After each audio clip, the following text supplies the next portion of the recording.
Okay, here we go. What a joy, Elif. What a joy to be with you. We can't see anyone. The lights are too bright, so we'll just talk to each other. But I do want to say, first and foremost, that it is an enormous privilege to be here with you to celebrate your incredible new novel. It is absolutely extraordinary. It's moving, it's excoriating, it takes you apart. It's lyrical, angry, and it makes an enormous impact. As hundreds of reviews have already said. I want to start though by saying congratulations on the fact that you came back 5 minutes ago from Iceland, where you have just won. How do you pronounce it? Halldór Laxness. You have to. Sorry, Halldór Laxness, the International Literature Prize. Yes, please.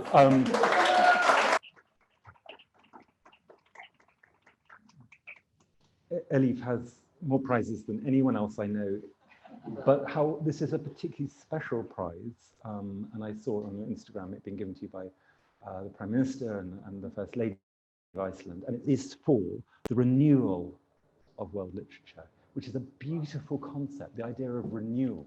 Yes, it's incredible. I mean, Iceland, you know, they have a prime minister who reads books, you know. They have very strong women politicians, you know, leading the way, but also very down to earth, very modest. I'm coming from Turkey. You know, it's for me unthinkable. I really had a culture shock there.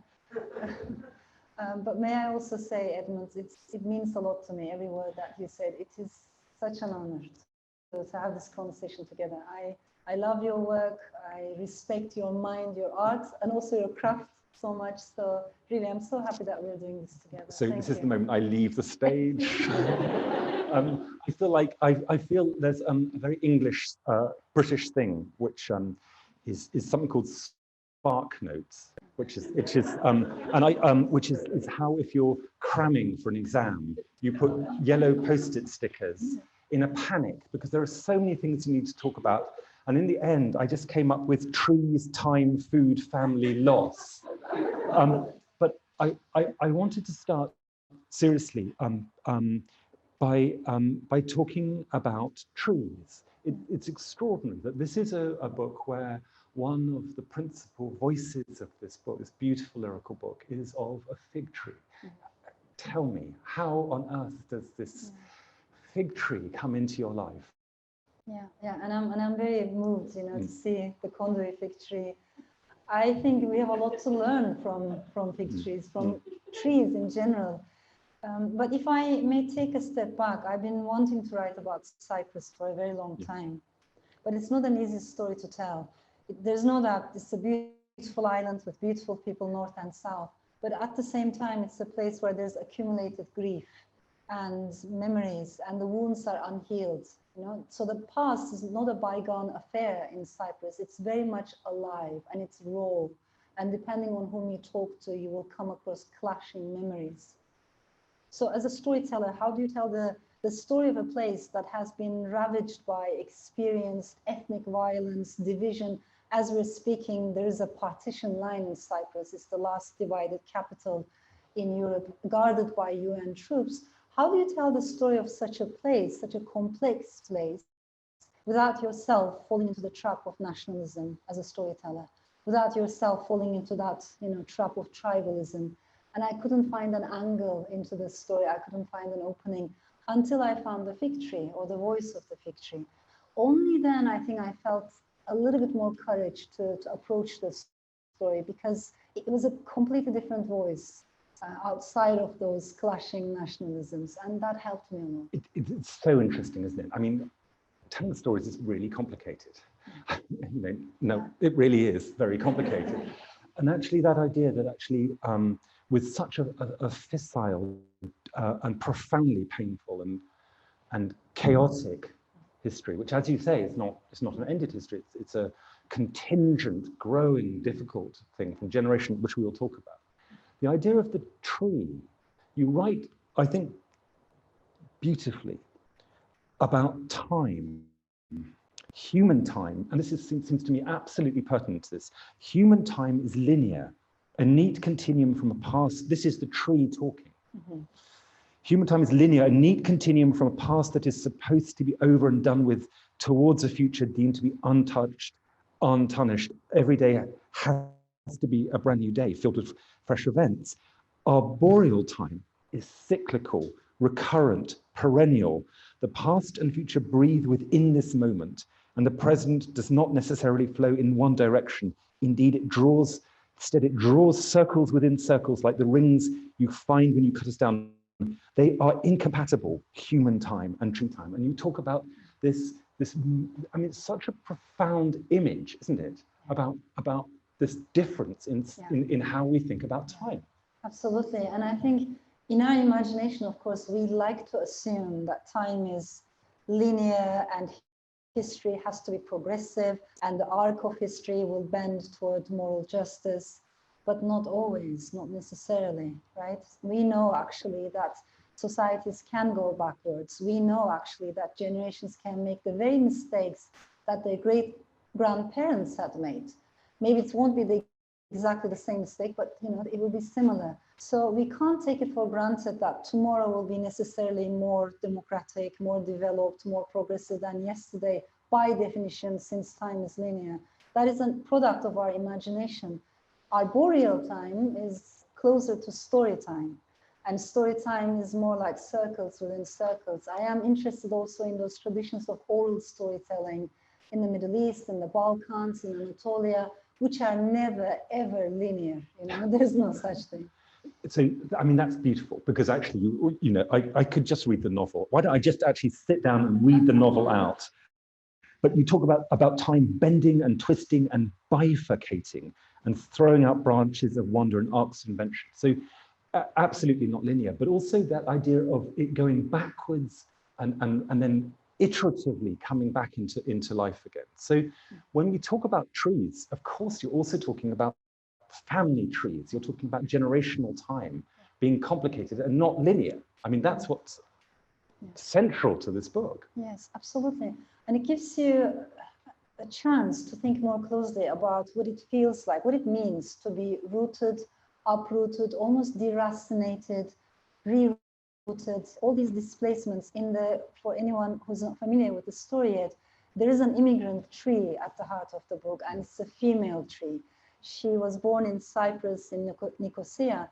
And one of the many wonderful things about fig trees is if you take a cutting, if you put it in your suitcase, gently wrap it, and bring it to London, if the weather permits, it will grow and thrive and become both a new tree and the same tree, but something is different, something is lost when you move to a new country. So that sense of displacement.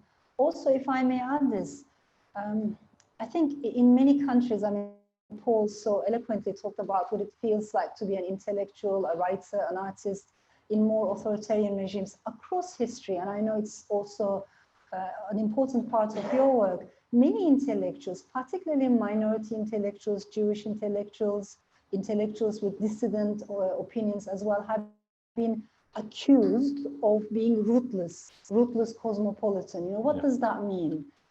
Is cosmopolitan a bad thing? Is believing in diversity a bad thing? But this is the first thing that they attack, that nationalist rhetoric. So I want to think about roots more closely. And if I may add this very quickly, there's this imagery of the baobab tree that I like a lot in myths. According to the legends, the baobab tree was a very curious tree. They would walk around and try to discover the world, and they annoyed the gods.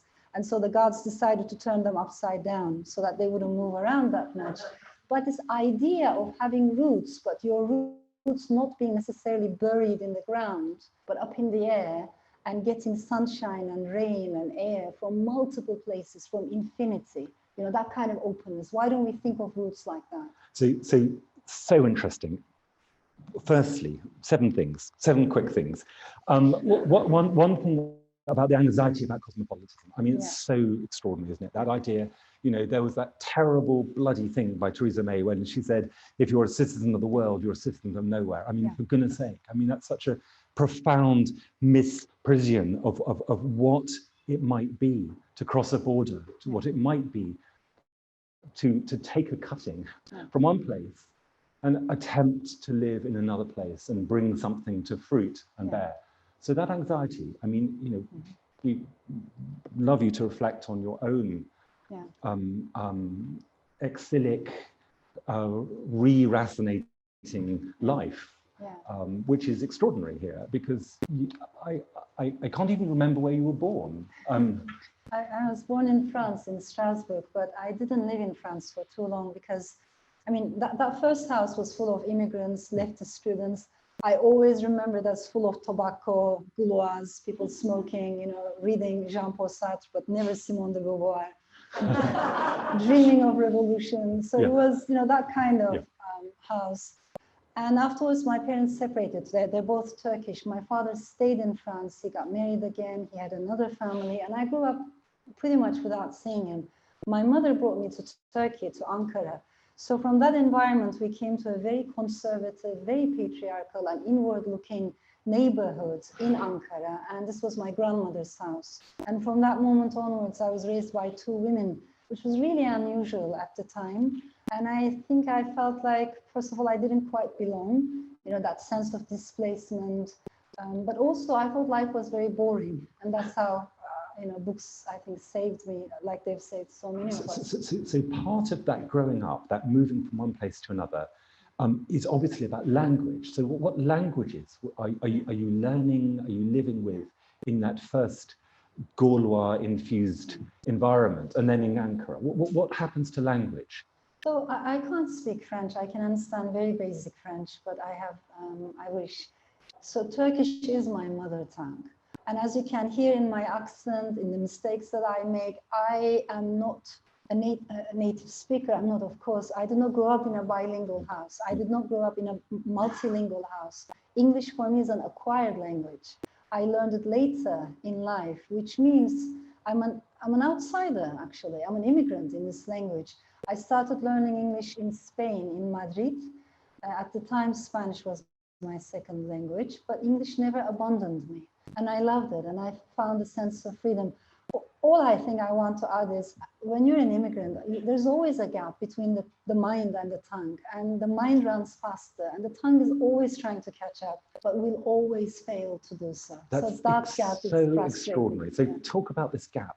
That's a book. Talk about this gap between the thinking and the speaking. That's an interesting moment of creative pause, of something happening. That's a border, isn't it, of some kind. Absolutely. I know. I really appreciate that you put it that way, because it is a border. It is also a space. It is a continent we enter in. I never think of language as an instrument we use and then put aside. Not at all. We enter into that space and it shapes us and it changes us. We inhale language. And also, I need to add that Turkish and English are so different. So it's not like traveling from French into English and vice versa. It's a completely different linguistic family, very different grammatical structure. In Turkey, we have Turkified our language, which... Sorry, explain more. That sounds So as you know, this was a multi-ethnic, multilingual, multi-religious empire, the Ottoman Empire. As a result, the language, the syntax was Turkish. And Turkish is a fascinating language. It's based on agglutination, like a train by adding syntax, small syntax. You can change the meaning by using with the same word. But going back in time, the vocabulary, even though the grammar was Turkish, the vocabulary, many words came from Arabic, Persian, Ladino, Armenian, Greek, Kurdish. It was a mixture of all those. When you Turkify a language, around 45%, 50% of the vocabulary is gone. So when you say in English, chutzpah, or when you say kismet, and nobody says, wait a minute, the first one is a Jewish word, the second one is an Arabic word, why are we using them in the English language? Nobody says that because they're part of the language. So I like that diversity. It's amazing. So is this the policing? When does this happen? How recent is this? These strictures about a particular authentic language, and this stripping away of this polyphonic beauty. This is modernity, you know, it's in early 1920s, and there's an interesting similarity between the Turkish model and the French model, because in both you have intellectuals or a committee, a cultural committee of people deciding what goes into dictionaries and what doesn't go. So it's more centralized. Cultural life is more centralized. It's very different than the Anglo-Saxon tradition. But I think what I'm trying to say is, as a writer, I've never believed in this duality between old words versus new words. I love all words. I want to be able to use all of them. I think we need nuances, we need shades. So rather than taking out words, I want a richer vocabulary. Well, the very idea of taking out words, of course, is that policing of boundaries. It's that kind of, that's that idea that you have to achieve one particular identity, and that to achieve that identity, you have to accuse others of having otherness, of not being, of not belonging, or that their sense of home is inadequate, and that's so extraordinary in this book, because yeah, I'm so sorry, because you go on. So many ideas. You know, sometimes we do that with accents as well. We decide that some accents are the proper accent. And I think in this country as well, it creates regional divides. Class, of course, is a big issue. So who speaks proper English? What does that even mean?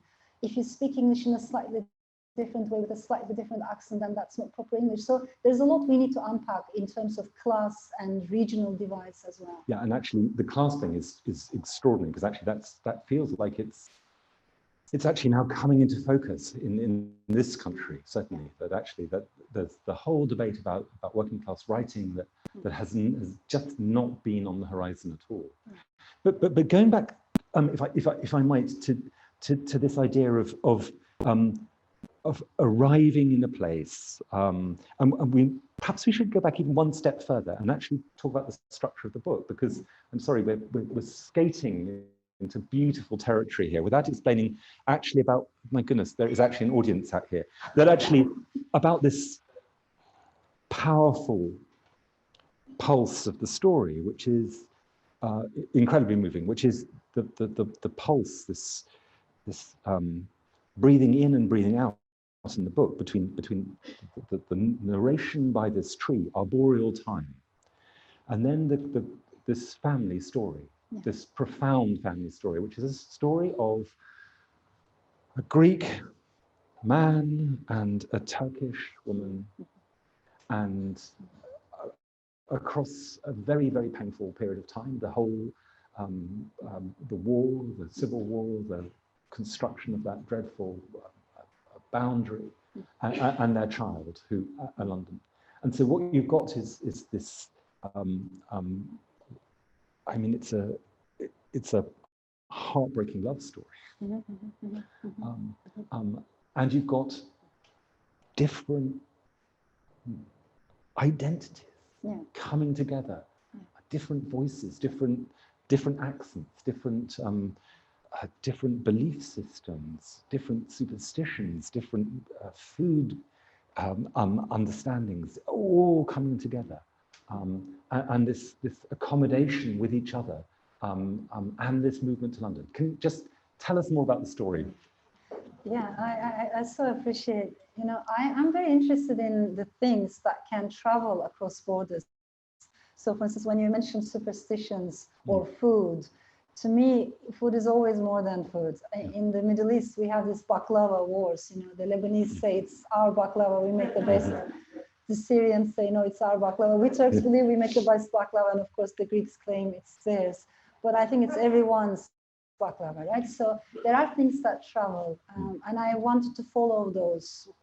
Birds can travel across that partition line.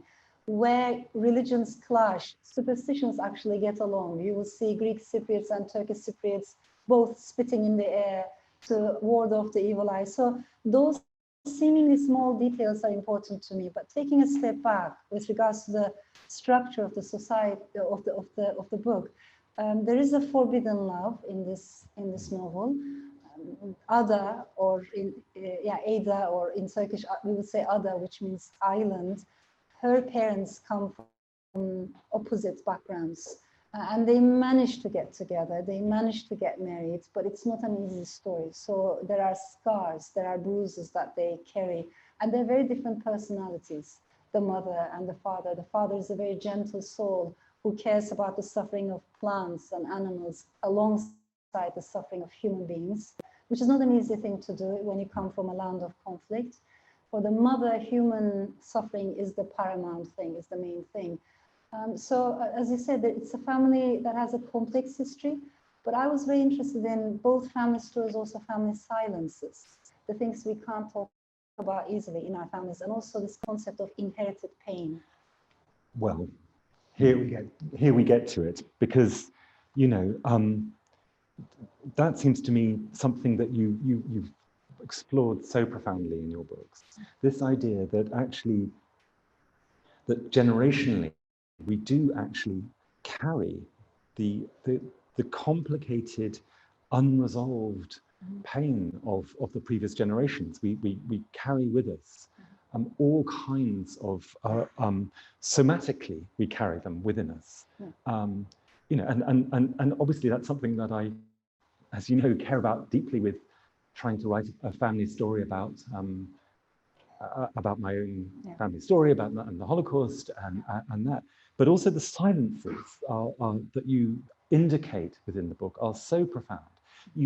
There's an extraordinary moment towards the end of the book where you talk about visiting one of the great characters actually going around and interviewing first generation refugees, first immigrants, people who have been deracinated from this complicated island and arrived in London, and they she goes and she interviews them, and some people just won't talk about what happened. Yeah, indeed. And I know, of course, also this is so important in your work. The generational differences are very striking, aren't they? Like the elderly we're talking about, usually they're the ones who have experienced the biggest traumas, and they are the ones who have been more brutally displaced. So there are ruptures in their journeys. They hold those memories and the pain of those memories, but they don't necessarily have a language to talk about all these issues. The second generation, especially in immigrant families, is not interested usually in talking about the past, because they have to find their feet, they have to belong, they have to adapt, they need to build a new life. So they have to be future-oriented, forward-looking. It is the third or the fourth generations, interestingly, the youngest in the families, who are asking the biggest questions about identity, their ancestor stories. I have met so many immigrant families, but also families with complex backgrounds in which the youngest carry the memories of the elderly. And that, to me, is very interesting. That idea that you don't want, that you can't talk, you haven't got a language, is also implicit in that idea, which is completely, I know you know this so well, and I've encountered it too in my life, that people don't talk. Thinking about my father, people don't talk about what happened because they want to make a place of safety for their children. They don't want to pass it on. Of course, what they're passing on is silence. There's one line. This amazing. First generation immigrants. This is so amazing. This is describing my family. First generation immigrants are a species of all their own. They wear a lot of beige, grey or brown, colours that do not stand out, colours that whisper, never shout. There's a tendency to formality in their mannerisms, a wish to be treated with dignity. They move with a slight ungainliness, not quite at ease in their surroundings. I read that, and my God, that talked to me so profoundly about that experience of people who have just arrived, uprooted, uprooted from one place to another, and they really don't want to pass anything on, and they cannot perhaps comprehend about what they really are passing on. Absolutely, and of course they want to be treated with dignity and respect. I mean, let us never forget, these are people who have lost their homes, their social status, their jobs, what they were good at doing, and suddenly you become a nobody. You are nobody. You don't even have a language. So that's a huge existential trauma. And also they don't want to pass on to the next generation the pain. So they want to spare the young people from the past they choose or they try not to talk I just about. want you to be happy. Yeah. Is one of the phrases. And my God, yes. Yeah. Yeah. And also, you know, it's not your problem. That the past is our problem. We are the ones who screwed it up, but not you know, you as a young person, you're a British citizen or you're English, you know, whatever. This is your country, tabula rasa, new beginning. So why bother? Why go back? Why dig into the past? And I think it's an important question for us writers. I believe memory is a responsibility, not in order to get stuck in the past, but to, first of all, to heal. If we don't talk about the past, we can never ever heal, and we can never ever build a better future than but it's a process. It's not achieving some kind of blissful restitution where everything is all right and grandparents and parents and children can all talk about, you know, their experiences, and that's not happening. You know, it's dangerous, Elif. It's dangerous stuff. You know, there's agency in stories which is not straightforward. You try and tell these stories, and as you know, family stories, someone gets hurt. Yeah, true. I hear what you're saying. At the same time, when we don't talk, those silences are very painful as well. And people sense silences, and people are shaped by silences. So if there's inherited pain in the family, I think in some way or another, the youngest in the family, they pick it up, you know, and they carry that. Also, the second thing that's important for me, we live in a world that never ever allows us to be multiple, to be plural. I mean, someone like she has a Greek Cypriot father, a Turkish Cypriot mother, she is British, she is from here, but also she has roots elsewhere. And if you live in a world that constantly wants to put you in one box and otherwise never trusts you, you know, if it treats pluralism as a source of suspicion, on top of that, you're a young person. On top of that, you have to deal with uncertainties, you know, the climate crisis, the pandemic. This is a generation, for the first time, I think we have lost this faith that tomorrow will be better than yesterday. Our grandparents, despite all the difficulties, they somehow carried that perhaps naive belief that if you educate your kids, if you give them a better education than the one you've had, they will have a better future. No longer we believe in that. So it's a moment of ambiguity, anxiety, existential angst. On top of that, if you don't allow people to be multiple, I think there's a scream building up inside us. You know, you're suppressing people's freedom. Absolutely, and that's such a cri de coeur. It's such but it's also such a call to arms, Elif. You know, and that's one of the many amazing things you do, because, damn it, you're a novelist. I mean, you really, you know, you spin stories and make people move around the world and eat and fall in and out of love, and all these things are happening in your books.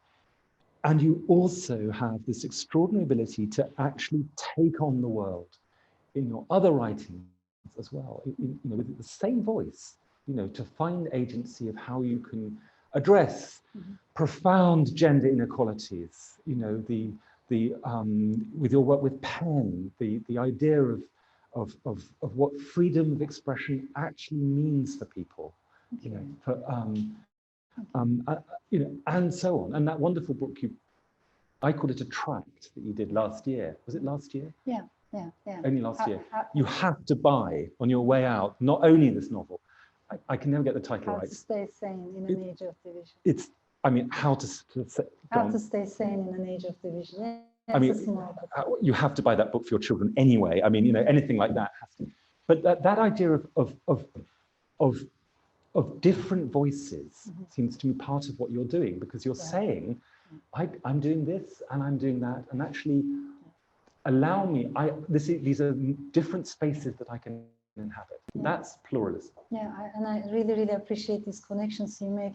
I think that's why I love the novel so much, because in that canvas, I feel that I can be multiple. I can feel freedom. But for me, I think the crucial thing is to be able to ask questions as a writer, to open up a space where a diversity of opinions can be heard. And then always you leave the answers to the reader, because every reader is going to come up with their own interpretation, with their own answers. So we have to be engaged as writers, but not in a didactic way or trying to, teach or preach. I don't know the answers myself. We're all discovering it together. We're all learning every day. But all I'm trying to say is the questions matter, silences matter, taboos matter. So what are the issues we find difficult to talk about? Let's talk about them. Let's open them up. For that, I think we need literature. Yeah, we bloody do. But actually, when you do it, people get angry. Yeah. And here I am sitting next to you, Elif, and you have been accused. That amazing novel, Bastard of Istanbul, of that, if I can bring it up, insulting Turkishness. The prosecution, which was.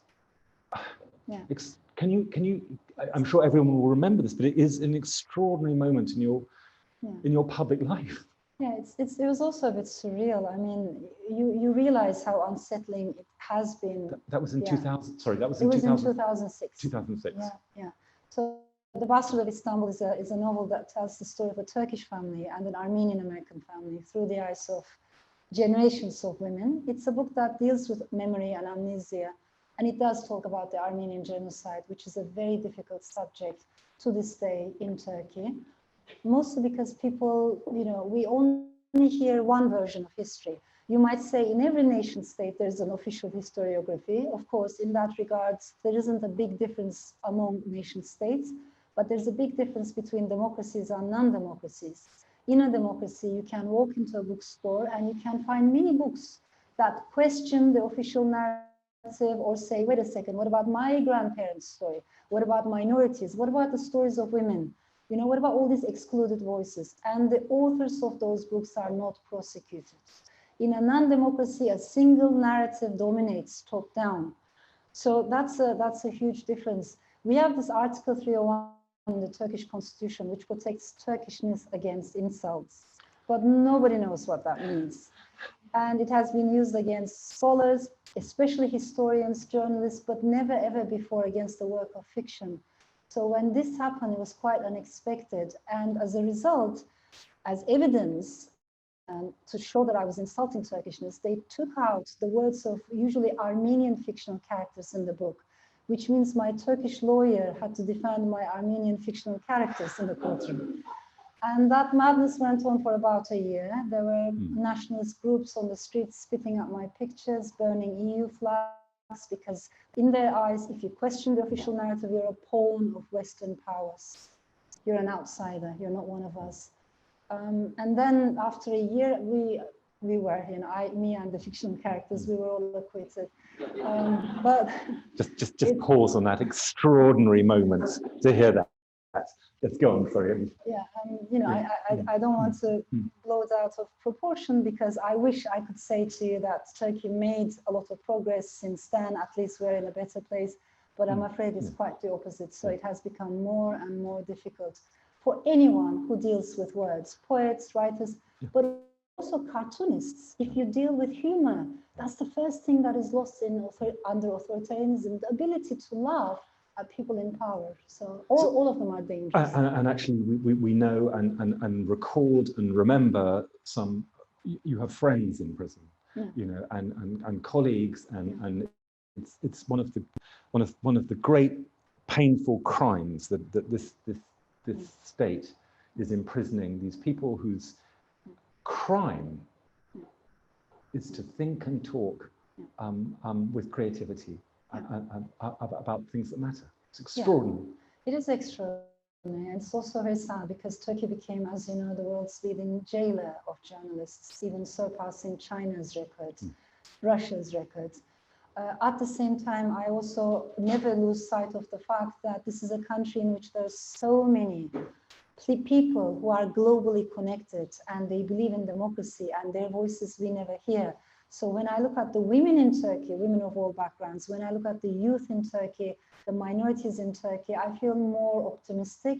When I look at its politics and politicians and political elite, I feel very depressed. So let's talk about optimism, because we're going to have to pause and ask for some questions. But let's, at this moment, talk about optimism.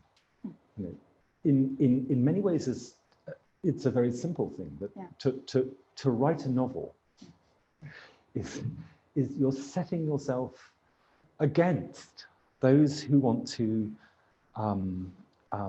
make the world a simple place with one kind of time, one kind of storytelling. You're making something which is profound and beautiful and lyrical and complicated, which is immersive, so that we are taken to a different place, and you allow us access to other people. So it's the otherness that you bring into the world and celebrate.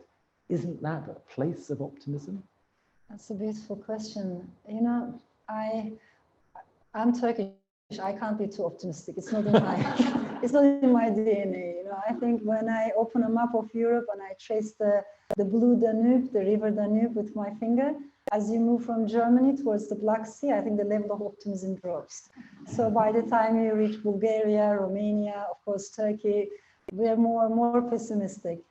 But that said, I believe in a healthy mixture of pessimism and optimism, because too much optimism makes us a bit complacent, doesn't it? We think it will be okay. I don't need to be worried. I don't need to be too engaged.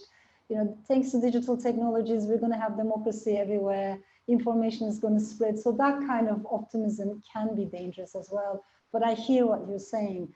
Too much pessimism also creates apathy, because I'm so little, the changes are so big, climate crisis is so huge, I can't make any difference. It kicks in that kind of feeling of, you know, hopelessness, helplessness, and that's a very dangerous threshold. So I think we need a combination of both. That's why I have quoted this several times, but I really like that saying by Gramsci when he talks about the pessimism of the intellect and optimism of the heart, optimism of the will. I want that on my gravestone, actually. That Gramsci quote is absolutely amazing. I mean, not yet. I'd like to just point out that, but I mean, just you know, we need to ask this incredibly erudite lot to ask questions of you. I just wanted to pause just before we end. You mention in your book Cavafy, the great poet Cavafy. Can you just, and there's a particular poem by Cavafy which is about leaving and the pain and difficulty of leaving.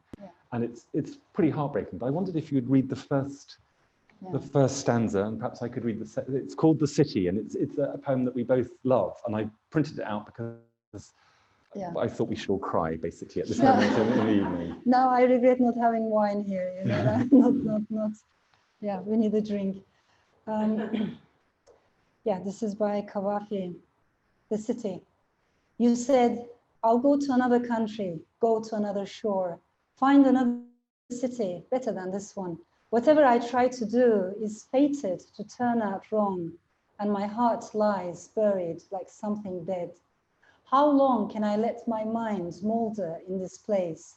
Wherever I turn, wherever I look, I see the black ruins of my life here, where I've spent so many years, wasted them, destroyed them totally. You won't find a new country, won't find another shore. This city will always pursue you. You'll walk the same streets, grow old in the same neighborhoods, turn gray in these same houses. You'll always end up in this city. Don't hope for things elsewhere. There's no ship for you. There's no road. Now that you've wasted your life here in this small corner, you've destroyed it everywhere in the world. I have to say, it is a powerful, powerful poem about leaving and what you bring with you and that pain. And that is a real thing. Yeah, and also I think for me, it resonates so deeply because we don't leave the places we love just because we're miles and continents away from them, right? We carry them with us. And sometimes you're not even aware that you're carrying it with you, but the taste of something, you know, food, or the smell of roasted chestnuts, something kicks in and you suddenly realize that you have been carrying. So those small moments in life make you realize displacement, belonging, non-belonging, multiple belongings, exile. There's so much in this poem. The great Elif Shafak.